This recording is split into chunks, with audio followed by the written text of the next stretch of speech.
It's the Over-Under Report post-trade deadline edition. Coming up next on Beat the Odds, don't go anywhere. Hello, sports fans. Welcome back to another episode of Beat the Odds. We are going to take a look at the fallout of the trade deadline here in the NBA. Happened this past week. We're going to take a look at some fantasy players that we have been targeting here that you should perhaps pick up and perhaps drop, and some that you should probably hang on to see how it plays out. Before we get started, though, if you enjoy this type of content, make sure you like the video, subscribe to the channel if you haven't yet done so, and of course, be on the lookout. Once we hit 1,000 subscribers, I will be giving away a PSA 9 Anthony Edwards rookie slab. Now, we do have a shout out to Cooper Boy. On the last video, he said, "Great vid, man. How about Aaron Nesmith for us to take a look at here?" Let's dive into Aaron Nesmith here real quick.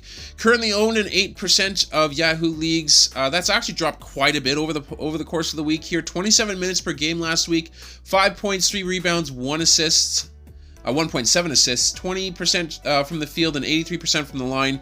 He had brief spurts of fantasy usefulness. He had a couple of really good games here actually the week prior, but he has since fallen off a cliff. And unfortunately in Indiana, there are a ton of useful wings there. Buddy Hield, Mathurin, Duarte, that can compete with Aaron Nesmith for playing time.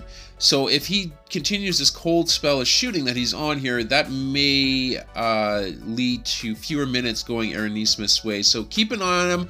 I wouldn't say give up on him just yet. He has cemented a role on that team here for a reason. But I wouldn't expect too many good games from him going forward here over the course of the season. Okay, let's get into some of our trade deadline movers here. We're going to go with, in Lakerland, we're going to go with Dennis Schroeder. 37% owned here, 32 minutes per game last week, 20.3 points, 2.3 rebounds, 6.0 assists, 55 shooting from the field, 88 from the line. He is somebody I would hang on to after the aftermath of the D'Lo trade to the Lakers. They actually did play in the backcourt in the last game, and they did quite well. Shooter was actually the game high. I believe it was 26 points that he scored in that game. But LeBron James wasn't playing, so I haven't yet seen exactly how this is going to look like when everybody's at full strength. Schroeder does have a history of putting in some pretty solid fantasy games here, so I wouldn't drop him just yet. I'd hang on to see exactly what his role is going to look like once James returns and they are at full strength. Okay, we are going to go to New York next. Quentin Grimes, 13% owned, 29 minutes per game, 5.3 points, 2.7 rebounds, 1 assist, 1 block, 39% from the field, 33% from the line. Josh Hart's now a member of the starting unit. Quentin Grimes' use is going to diminish quite a bit here. I have a feeling he's going to be that backup.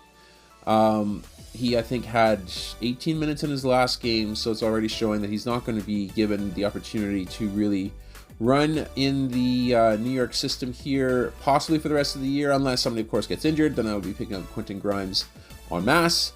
But as it stands right now, he's somebody that you can drop. He's already been dropped in most leagues here, only 13% ownership. So if you have him on your squad hoping for good things, I would say drop him for now, find somebody who's hot, and we'll see how Quentin Grimes pans out over the course of the season. Up next, we're going to Toronto. Precious Achiuwa, 50% owned, 31 minutes per game last week, 12.3 points, 7.3 rebounds, 1.7 assists, 56% shooting from the field, 50% from the line. He's another one that I kind of hold on to. I wouldn't drop him just yet. He's kind of turning into maybe a fringe player. Though, of course, the Raptors acquired Jakob Poeltl. In that deal here, he's going to be sliding into that starting unit, which leaves Precious Achiuwa and Chris Boucher to pick up the slack off the bench here, especially when OG Anunoby returns. So I don't think we're looking at a huge drop for either Achiuwa or Boucher. They're both pretty high energy players, and they don't need a ton of minutes to have relevance. But if they do happen to drop, if Achiuwa drops below 20 minutes per game, then I don't think he'd be worth holding on to at that point. Up next, we are going back to the Lakers. Jared Vanderbilt, 58% owned, 17 minutes on his debut here for the Lakers. 12 points, 8 rebounds, 4 assists, 1 steal, 71% shooting from the field, 100% from the line. Nice line in his first game here, but my goodness, in Lakerland, there is a worse logjam there than there was in Utah. You got Rui, you got AD, you got LeBron ahead of them. Mo Bamba is going to be getting minutes in that system. Jared Vanderbilt could be the 4th or possibly the 5th option on that team. Now, of course, we all know AD and LeBron are injury risks, so you may see Vanderbilt get more minutes than would normally be the case if you're the 4th option in that spot. I wouldn't expect a whole lot from him, though.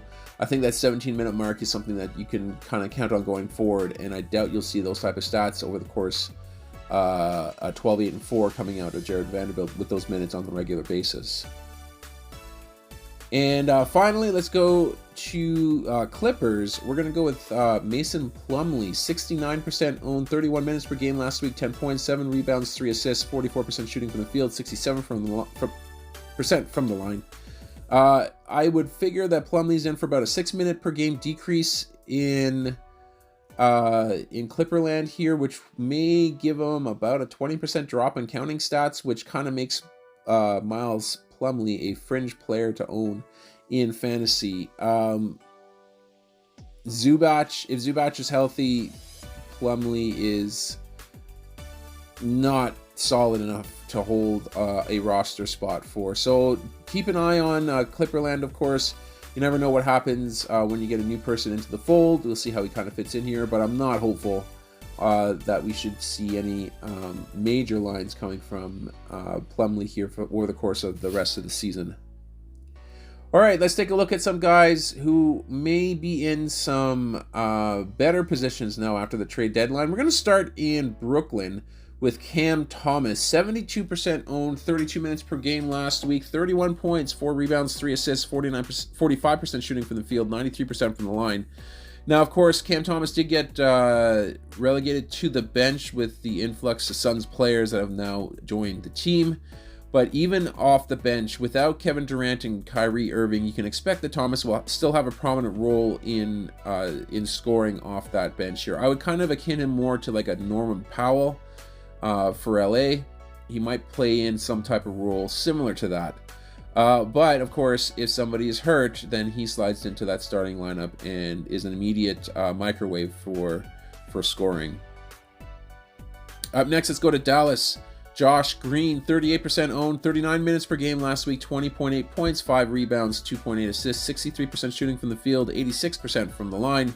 Dorian Finney-Smith is off the team here. He went over to Brooklyn.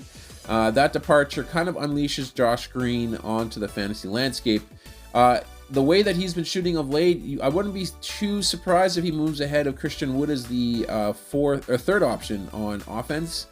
We'll see how that kind of plays out here. He's probably still going to get a, almost guaranteed 30 minutes per night throughout the rest of the season here, now that he has made the starting lineup. I don't think he's going to be leaving anytime soon. Big energy player here, very fast, good defender. I would be going to the waiver wire and picking up Josh Green wherever he is available.